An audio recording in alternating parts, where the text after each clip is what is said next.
فرعون کا تخت لرز اٹھا جب ایک خواب نے اس کے دل میں خوف پیدا کر دیا۔ ایک بنی اسرائیلی لڑکا اس کے زوال کا سبب بنے گا۔ اس خوف نے ظلم کو جنم دیا۔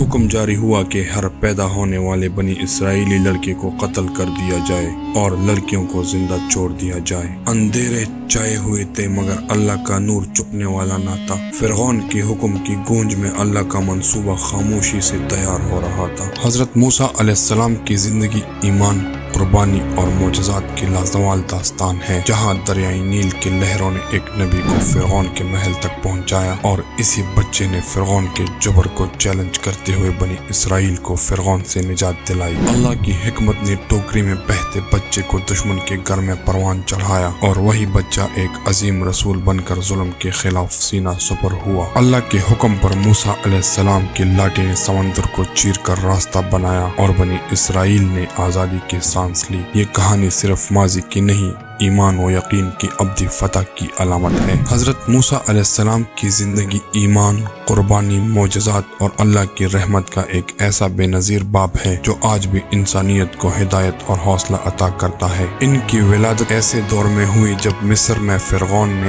اپنی ظالم حکمرانی قائم کر رکھی تھی۔ وہ خود کو خدا کا درجہ دیتا تھا۔ بنی اسرائیل کی بڑھتی ہوئی تعداد اور ان کی طاقت سے خوفزدہ ہو کر فرعون نے حکم دیا کہ ہر پیدا ہونے والے بنی اسرائیلی لڑکے کو قتل کر دیا جائے۔ ایسے ہی حالات میں اللہ تعالیٰ نے حضرت موسیٰ علیہ السلام کو پیدا فرمایا۔ ان کی والدہ حضرت یوکابد کے دل میں اللہ نے ایک الہام ڈالا کہ وہ اپنے بچے کو اللہ کے سپرد کر دیں۔ چنانچہ انہوں نے اپنے نومولود بیٹے کو ایک مضبوط ٹوکری میں رکھا اور دریائے نیل کے سپرد کر دیا۔ وہ لمحہ ایسا تھا جو ہر ماں کے دل کو ہلا کر رکھ دے، مگر حضرت یوکابد نے اللہ کی قدرت پر مکمل بھروسہ کیا۔ اللہ نے اپنے وعدے کے مطابق اس معصوم بچے کو نہ صرف محفوظ رکھا بلکہ اسے فرعون کے محل تک پہنچایا۔ فرعون کی بیوی حضرت آسیہ، جو ایک نہایت رحم دل اور نیک عورت تھی، نے اس بچے کو گود لے لیا اور فرعون سے درخواست کی کہ وہ اسے قتل نہ کرے۔ اللہ تعالیٰ نے حضرت موسیٰ علیہ السلام کے لیے فرعون کے محل کو ان کے پرورش کا مرکز بنا دیا۔ یہ اللہ کی حکمت تھی کہ جس فرعون نے بنی اسرائیل کے لڑکوں کو قتل کرنے کا حکم دیا تھا، اسی کے محل میں اللہ کا نبی پروان چل رہا تھا۔ جب حضرت موسیٰ علیہ السلام جوان ہوئے تو ایک دن مصر کی گلیوں میں انہوں نے ایک مصری کو دیکھا جو ایک بنی اسرائیلی پر ظلم کر رہا تھا۔ حضرت موسیٰ علیہ السلام نے اس مظلوم کی حمایت کی اور غصے میں آ کر اس مصری کو مکہ مارا جو اس کے لیے جان لیوا ثابت ہوا۔ یہ واقعہ حضرت موسیٰ علیہ السلام کے لیے مصیبت کا باعث بن گیا کیونکہ فرعون کے دربار میں اس واقعے کی خبر پہنچ چکی تھی۔ حضرت موسیٰ علیہ السلام کو فرعون کے غضب کا خوف لاحق ہوا اور اللہ کے حکم سے وہ مدین کی طرف ہجرت کر گئے۔ مدین پہنچ کر حضرت موسیٰ علیہ السلام نے ایک کنویں کے قریب دو لڑکیوں کو دیکھا جو اپنے مویشیوں کو پانی پلانے کے لیے پریشان تھی۔ ان کے والد حضرت شعیب علیہ السلام ایک ضعیف نبی تھے اور لڑکیاں ان کی خدمت گزاری کرتی تھی۔ حضرت موسیٰ علیہ السلام نے ان لڑکیوں کی مدد کی اور پانی نکال کر ان کی مویشیوں کو پلایا۔ یہ واقعہ حضرت شعیب علیہ السلام کے ساتھ ان کی ملاقات کا سبب بنا۔ حضرت شعیب علیہ السلام نے حضرت موسیٰ علیہ السلام کی نیکی اور شرافت کو دیکھتے ہوئے ان سے اپنی ایک بیٹی کا نکاح کر دیا اور ان سے وعدہ لیا کہ وہ 8 یا 10 سال تک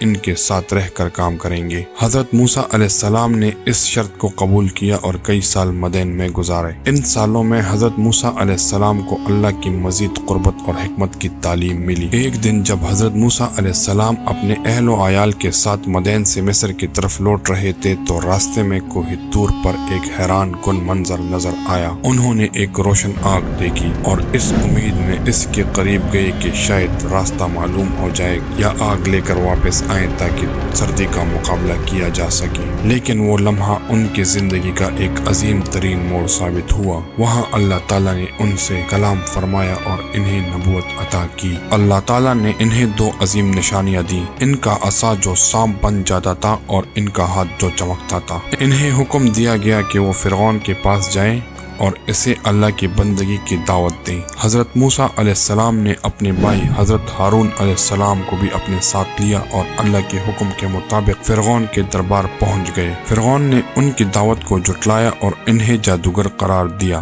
اس نے مصر کے تمام بڑے جادوگروں کو بلا کر حضرت موسیٰ علیہ السلام کے ساتھ مقابلہ کرنے کا حکم دیا، لیکن جب حضرت موسیٰ علیہ السلام نے اللہ کے حکم سے اپنا عصا پھینکا تو وہ سانپ بن گیا اور تمام جھوٹے سانپوں کو نگل گیا۔ یہ منظر دیکھ کر جادوگر اللہ کی قدرت پر ایمان لے آئے۔ فرعون اپنی ضد اور غرور میں قائم رہا اور اس نے حضرت موسیٰ علیہ السلام اور بنی اسرائیل کو مزید اذیتیں دینا شروع کر دی۔ اللہ نے فرعون اور اس کے قوم پر مختلف عذاب نازل کیے، جن میں طوفان، ٹڈیاں، خون، مینڈک اور جوئیں شامل تھیں، لیکن فرعون نے اپنی سرکشی ترک نہیں کی۔ آخر کار اللہ کے حکم سے حضرت موسیٰ علیہ السلام نے بنی اسرائیل کو مصر سے نکالا۔ وہ بحیرہ قلزم تک پہنچے تو پیچھے فرعون اپنی فوج کے ساتھ ان کا تعاقب کر رہا تھا۔ اللہ کے حکم سے حضرت موسیٰ علیہ السلام نے اپنا عصا سمندر پر مارا اور پانی دو حصوں میں بٹ گئے، جس سے بنی اسرائیل کے لیے راستہ بن گیا۔ وہ بحفاظت پار ہو گئے، لیکن جب فرعون اور اس کی فوج نے ان کا پیچھا کرنے کی کوشش کی تو سمندر دوبارہ مل گیا اور وہ سب غرق ہو گئے۔ حضرت موسیٰ علیہ السلام جب اللہ تعالیٰ کے حکم پر کوہ طور پر تورات لینے گئے تو بنی اسرائیل 40 دن کے لیے ان کے بغیر رہ گئے۔ اس دوران سامری نامی شخص نے ان کی گمراہی کی راہ ہموار کی۔ سامری نے بنی اسرائیل کے زیورات کو پگھلا کر ایک بچڑے کی مورت بنائی جو ہوا گزرنے سے آواز نکالتا تھا۔ اس نے بنی اسرائیل کو بہکایا کہ یہی ان کا معبود ہے جس کی عبادت کرنی چاہیے۔ سامری کی چالاکی اور بنی اسرائیل کی کمزور ایمان نے انہیں اس جھوٹے خدا کی پوجا پر مجبور کر دیا۔ اللہ تعالیٰ نے حضرت موسیٰ علیہ السلام کو اس گمراہی کی خبر دی۔ جب آپ واپس آئے تو قوم کا یہ حال دیکھ کر شدید غصے میں آ گئے۔ آپ نے اپنے بھائی حضرت ہارون علیہ السلام سے پوچھا کہ انہوں نے انہیں اس گمراہی سے کیوں نہ روکا۔ حضرت ہارون علیہ السلام نے بتایا کہ وہ قوم کو سمجھاتے رہے لیکن وہ ان کی بات ماننے کو تیار نہیں ہوئے اور انہیں قتل کرنے کی دھمکیاں دینے لگے۔ حضرت موسیٰ علیہ السلام نے بچڑے کو جلا کر اس کی راکھ دریا میں بہا دی اور قوم کو اللہ سے معافی مانگنے کی تلقین کی۔ اللہ نے ان کی توبہ قبول کی، لیکن یہ واقعہ بنی اسرائیل کی سرکشی اور کمزور ایمان کا واضح ثبوت بن گیا، جسے قرآن مجید میں تفصیل سے بیان کیا گیا ہے تاکہ امت مسلمہ عبرت حاصل کرے۔